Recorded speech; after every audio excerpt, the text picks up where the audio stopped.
I didn't realize my girlfriend was telling me the literal truth when she told me her secret. I had been dating Mary for about 2 months when she told me about the marble. We had already exchanged the L word. At least, she said she loved me, that she wanted to be with me forever, that she wanted nothing more than to spend every night of her life with me, in my arms. I couldn't say it back to her. Because obviously, how could I? She had never actually spent a whole night with me. How could I say I love you to a woman who desperately rushed out of the door after a few hours with me? Oh, we slept together, there was no problem in that department. The most amazing sex of our lives, we murmured to each other, our limbs and hair intertwined. Then, as we would get drowsy and heavy, she'd jerk up, frantic, her jade-green eyes wide open in terror, start pulling on her clothes. "Mary, come back," I'd beg. "Sweetheart, where are you going?" "Stay with me." She'd kiss me. "No, I can't. I have to go home. I can't sleep over, I told you so." "But why? You said you don't have kids, or husband." I couldn't help the note of suspicion in my voice. "I swear I don't," she would kiss me deeply. "I just can't sleep over. It's nothing bad, I swear. I have to go." And she'd leave. I believed her. And eventually, after she told me she loved me, she swore me to secrecy and told me the real reason why she wouldn't stay. Sitting close to me, snuggling up, she said, "Farid, please believe me. I turn into marble when I fall asleep." I smiled kindly. "Okay, Mary, whatever." "No, I'm serious. I turn to actual stone when I sleep. It started happening after an old boyfriend of mine." She paused for a moment and swallowed hard, "tried to assault me while I was asleep. I fought down the shocking rage which flamed inside me. I drew her closer to me, kissed her and asked, 'What do you mean, my love?' Tears spilled out of her eyes. I don't know why. I've researched, I've never dared tell anyone. At first it was cool.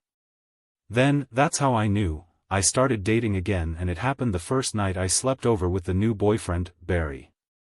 I was wakened by his screaming. He was screaming, staring at me. I had turned into a marble statue when asleep, and as I wake up, I turn back to normal human flesh. I shook my head. I didn't understand what she was talking about, but I realized it was some sort of trial of our love. I didn't need to understand. I kissed her trembling lips. "Listen, Mary, I don't care about that, okay? You could turn into a frog when you fall asleep and I would still love you." Her eyes lit up. "Oh Farid," she sighed. "You've never told me you love me before."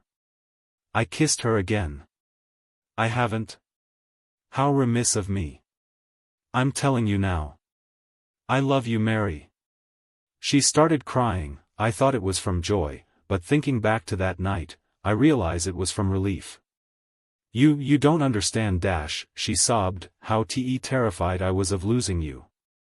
I love you so much. And the sleeping thing, I've never slept over with a man since Barry. He killed himself. He couldn't handle seeing me turn into marble. It wasn't my fault, he already had issues. I stroked her jet black hair. You don't have to talk about it, But she continued sobbing and talking. No, I ruined all my relationships, because I couldn't sleep over with anyone. They all said they didn't mind at first, then they grew suspicious like you just did, thought I must be cheating on someone, and then I heard you sounding the same. I couldn't bear it, so I'm telling you, it's just because I turn into marble when I fall asleep. I've filmed myself. It starts from my legs and then the marble comes all the way up, and then when I wake up it's reversed, from the top of my head going down. I turn back into human. I wanted her to stop talking about the marble and Barry and the other men she'd slept with before me. I held her closely, kissed her face which was wet with tears. "Please Mary, please, it's okay. I believe you, I didn't mean to sound suspicious, I'm sorry. Stay over with me tonight, please. I don't care about the marble." Her sobs gradually faded and she clung to me. Soon enough, our embrace changed from solace and comfort to passion. Our time together was the most joyful we had ever had. The burden of confession off Mary's shoulders, she abandoned herself to pleasure like I have never seen in a woman, and probably never will again. It was around midnight, I think, that we fell asleep, entangled in each other. I jerked awake only a short while after, conscious of a heavy coldness pressing against my skin, my neck. Something stone cold was against me, digging into my flesh. My right arm and leg seemed to be caged in something cold. I reached out with my free arm and switched on the bedside light, confused and groggy. And then, in the harsh electric light, I saw a statue of a woman lying next to me, in white marble veined with jade green and jet black, her stone arms and legs interlaced with mine. I gave a cry of terror, frantically trying to free my captive arm and leg. At the sound, the marble seemed to shiver, and flush of human color started from the top of her head. I was trying to prise myself free, and just as I succeeded in pulling away and pushing her off, her eyes opened. I pushed her off the bed. As I jumped backwards, she fell to the ground and I heard her cry out in a loud shattering sound. Then silence. "Mary?" I quavered, and slowly I went around to her side. There she was, lying in two marble pieces broken on the ground. Only her head was of human flesh, her black hair spread back, her jade-green eyes wide open staring at me in agony, her lips open in her last cry.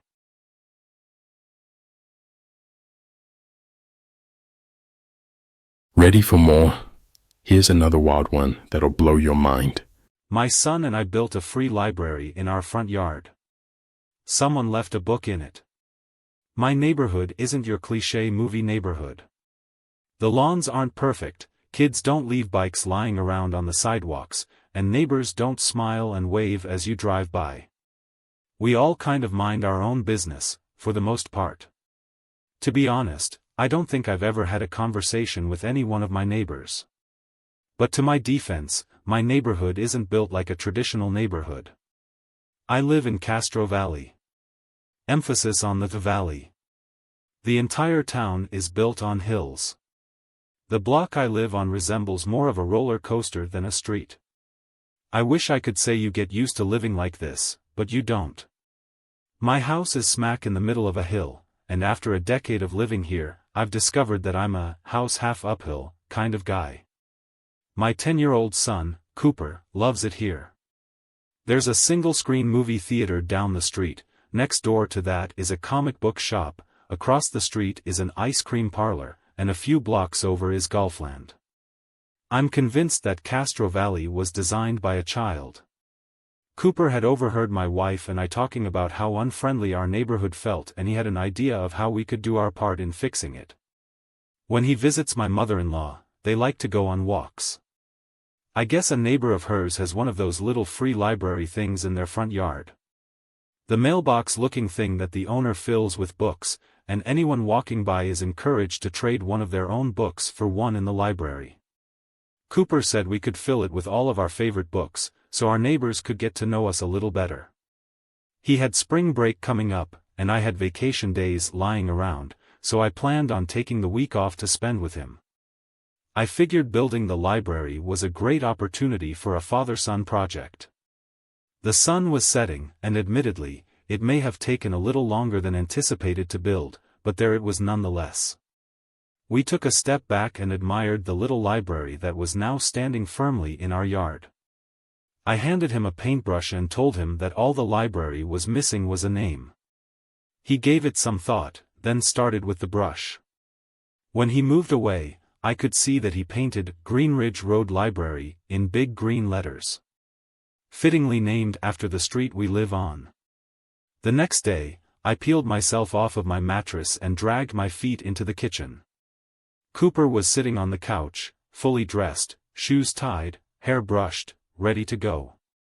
I have weird attachments to all of Cooper's stuff. He's our only child, so every little thing of his is tethered to precious memories. I couldn't just let him put his books, which my wife and I read to him over the years, outside for strangers to take. So, I told him we would go to the bookstore to get new books to use. Before we left, Cooper ran over to check our Greenridge Road library. I hurried to catch up to him when I saw him jumping up and down with excitement. He screamed, "Dad! Dad! Look!" And to my surprise, there was already a book sitting inside of the little library, patiently waiting for us to adopt it. It was a Penguin Random House children's book titled, How to Swim and Dive. It was a cute, little, vintage, book about learning how to swim. And even though it was covered in a clear, but yellowing, protective jacket, the book was extremely weathered. It looked decades old. The style of the cover art and pictures throughout the pages made me think it may be mid-century era. The once bright-colored spine was cracking and had a slight tear through the V in the book name, giving it the new title, How to Swim and Die. That got a guilty chuckle out of me. The book jacket proudly wore a sticker for the Hayward Public Library. Hayward is Castro Valley's sister city, so it wasn't too surprising that a book from there ended up minutes away in our front yard. What was surprising was the fully intact checkout card still in the sleeve on the inside. The only name and date on the card were, Roger Davis on April 3, 1964.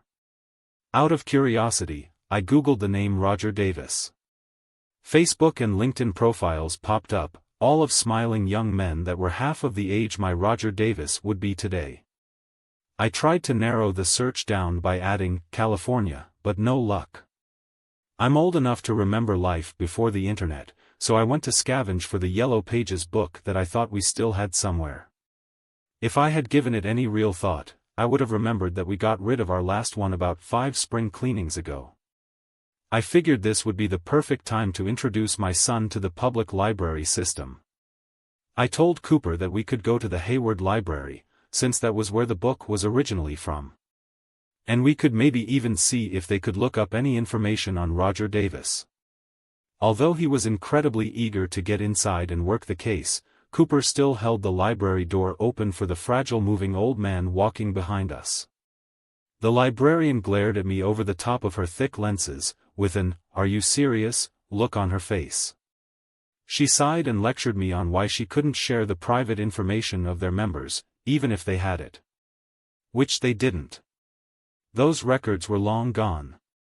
Also long gone, the Yellow Pages, apparently. I don't know why I assumed the library would have them, but they didn't. So, I ordered one on my phone to be delivered to my house and we left. On the way out, Cooper whispered to me that he'd be a nicer librarian for the Greenridge Road Library. The following day was a hotter than usual spring day. My wife and I decided that a family day at the community pool sounded good. We didn't have a pool in our backyard, and no one else we knew did either. And as a result, Cooper wasn't the best swimmer. But lucky for him, we just so happened to have come into the custody of a How to Swim book. We got to the pool and I had the highly important job of securing pool chairs for my family. It took me a little while to collect enough chairs. It would have taken longer, if not for the elderly gentleman who graciously volunteered his chair to me. His attempt at hiding from the sun under a bucket hat and sunglasses was failing, so he was leaving anyway. He was amused that I was carrying around such a vintage book. On his way out, he gave the faintest smile and said that he had the same book when he was younger. I started thumbing through the pages to see if there were any good pointers that I could relay to Cooper, and I must not have looked hard enough the first time we found the book because I now noticed handwritten numbers on the bottom corner of every page. 2 numbers on each page and they didn't correspond to the page number at all. The first page had 37. The next one had 66, the third page had 46, and so on, 15 numbers in total. There was no obvious reason or pattern to the order, but they were neatly written and obviously intentional. I'm not too proud to admit that my wife is smarter than I am, but I still felt like a complete idiot when it only took her a millisecond to glance at the pages and say, "Oh, neat. It's coordinates." Of course. Why wasn't that my first guess? Cooper asked what coordinates were and when I explained them to him, he got really excited at the thought of it being buried treasure.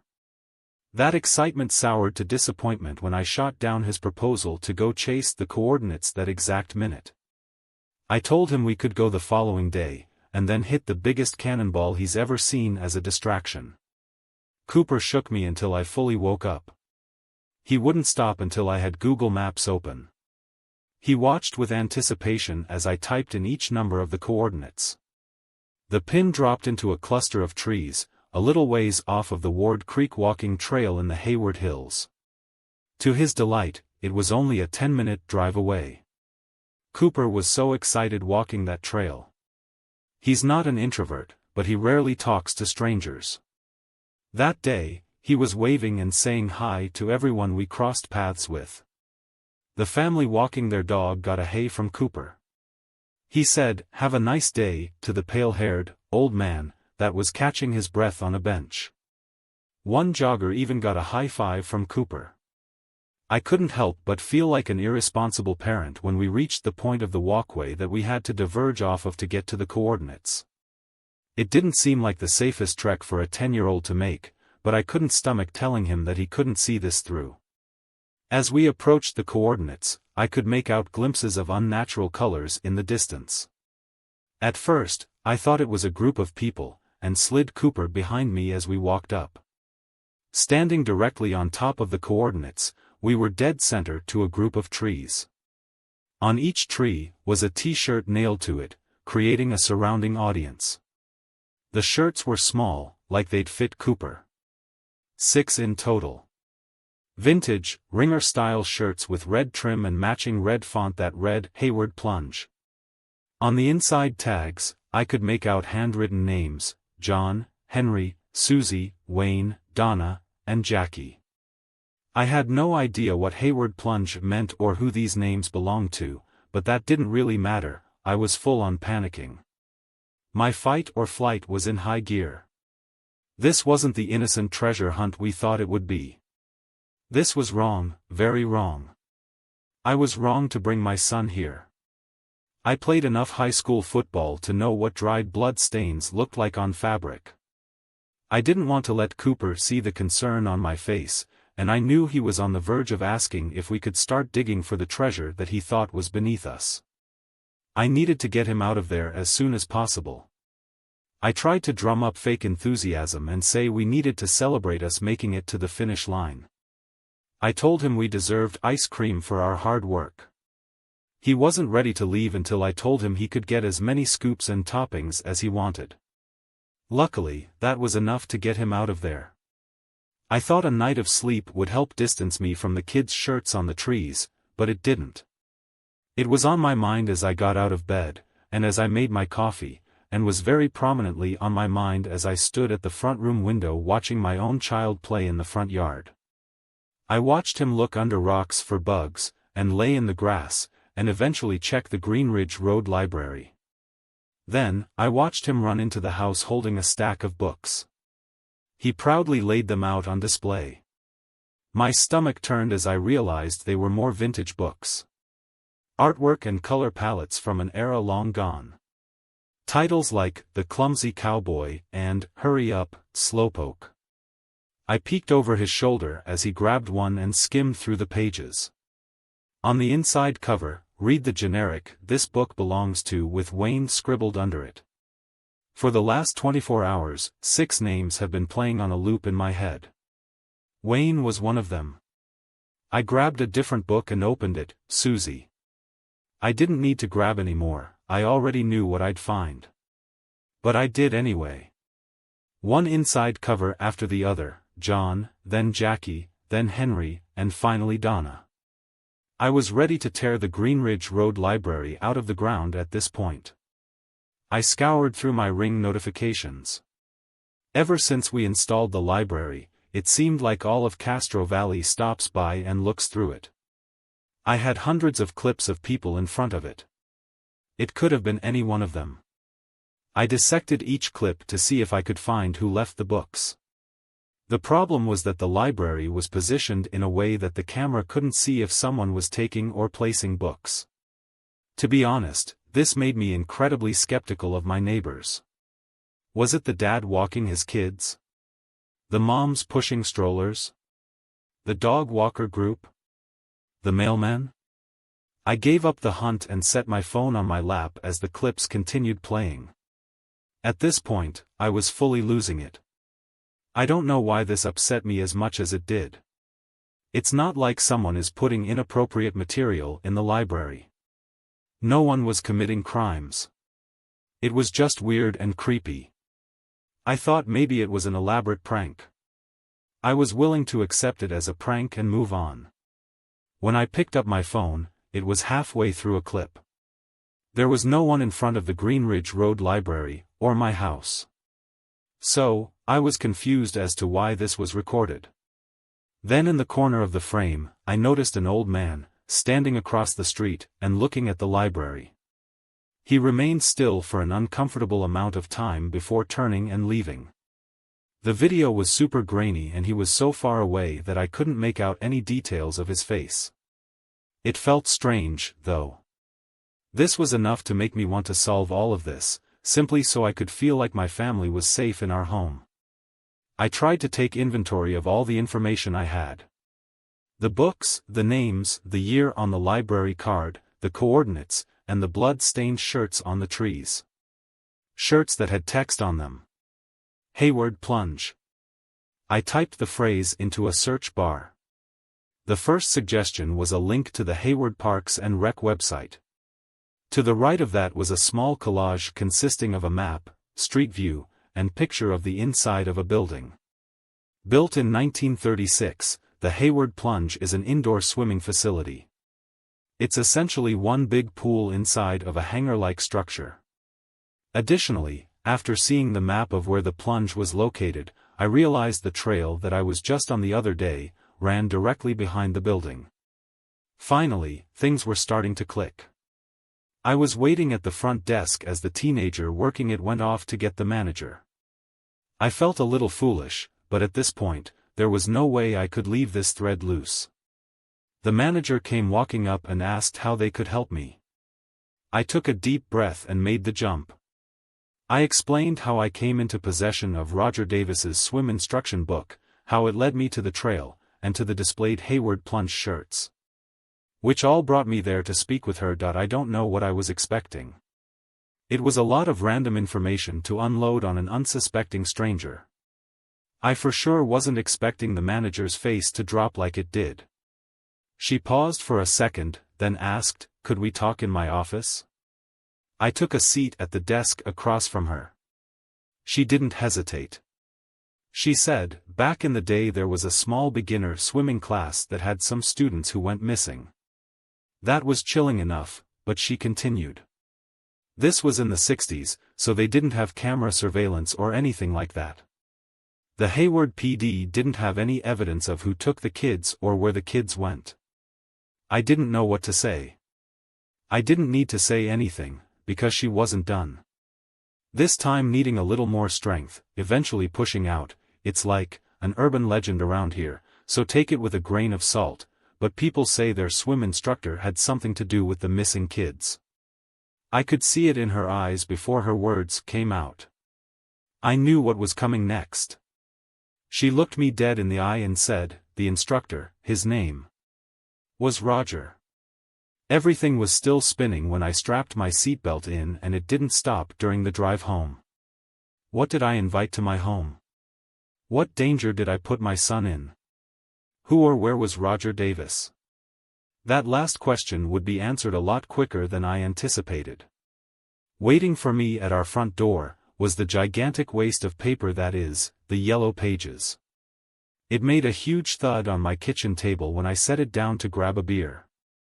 I could feel it staring at me the whole time, begging me to open it.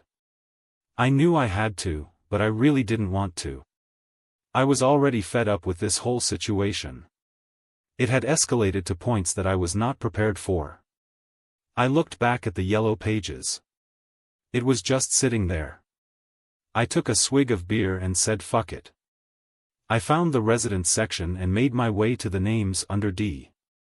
It didn't take long to put my finger over the first Davis. It was a page over and near the bottom, but there he was. Roger M. Davis. I should have left it there. Cool, I found him. Mission accomplished. I should have taken the win and moved on with my life. But I just couldn't help myself. I needed to know. I panned to the right of his name, where his address was. I felt my beer rising in my throat as I did. Next to his name and under current address was Green Ridge Road. The scariest house isn't always the one that looks like it. It's not always the dilapidated house with the dead lawn and shady-looking tenants who won't make eye contact with you. Sometimes it's the house that's painted in the friendliest shade of soft yellow. The one that has an American flag perfectly flying from the porch. The one with the old man that comes out like clockwork to hand water his lawn. The house that you have no problem sending your kid to their front door for candy on Halloween. What is it they say about book covers? Roger Davis was arrested for the murders of John and Jackie Miller, ages 9 and 8. Donna Zimmerman, age 7. Wayne Jackson, age 8. Susie Lee, age 8. Henry Parker, age 6. Almost 60 years after he committed the crimes. He was 86 at the time of his arrest. I gave the police everything I had. They used fingerprints from Henry Parker's copy of The Rise and Fall of Ben Gizzard, that was left in our library, to match with some found on belongings of his that his diligent mother kept well preserved after all these years. Roger's prints were also a match on all of the kids' books, as well as the How to Swim and Dive manual we found in our little library. Cadaver dogs hit on the area of the coordinates and they were able to recover the remains of all the children. My stomach still fills with shame and dread because I willingly brought my son to the burial site. I let him stand feet above the bones of murdered children as we played around on a pretend scavenger hunt. We were in the middle of dinner weeks later when I heard the sirens. Flashing lights followed, reflecting off our walls. Our street doesn't get police activity very often, if at all. I knew who they were coming for. It took me a couple of minutes to walk down my street and get to the house surrounded by the crime scene tape. As I approached, 2 officers walked out, a slightly hunched, white-haired man, in handcuffs. He looked frail and confused, and unremarkable from any other elderly person in the community. He wasn't someone who looked like they would be getting arrested. The policeman closed the squad door behind him, regardless. I observed him as he sat in the back seat of the cop car. He wasn't moving at all and he was seemingly focused on the nothingness in front of him. He stayed like this for an uncomfortable amount of time. An officer told me he couldn't share any information on the case, not knowing that I was the one who revived the 6 cold cases with my findings. There wasn't much more for me to see, and it felt like it was time for me to head back home. I looked one more time at Roger. I just wanted to burn into my eyes what evil could look like, so I never put my son in danger ever again. After a few seconds, the vile old man slowly started to turn his whole body towards the window. Towards me. His face was blank and devoid of any humanity. He pointed his vacant and dark eyes at me. I could see the faintest bit of recognition from him once he saw me. I didn't want to look away. I didn't want to give him the satisfaction of seeing fear on someone one last time. Even if I was terrified inside. My last glimpse of him, before the car hauled him away, was the slow movement of his mouth forming the slightest, perverted, grin. He was enjoying this. He knew that he'd die soon, and he'd essentially got away with his crimes. I don't think that's what made him smile in that moment, though. He knew that I'd see him again. Every time I watched someone leave a book in the Green Ridge Road Library for Cooper, or when Cooper's baseball coach pulls him aside to give him tips on his swing, or when I had parent-teacher conferences and met Cooper's teachers. He knew that I'd see him in every one of those people that I was trusting to be around my son. He knew that's how he would live on. Thanks for watching, Red Monkey family. Remember to like, subscribe, and drop a comment with your thoughts. I'll be back soon with more Reddit madness. Ooh, ah.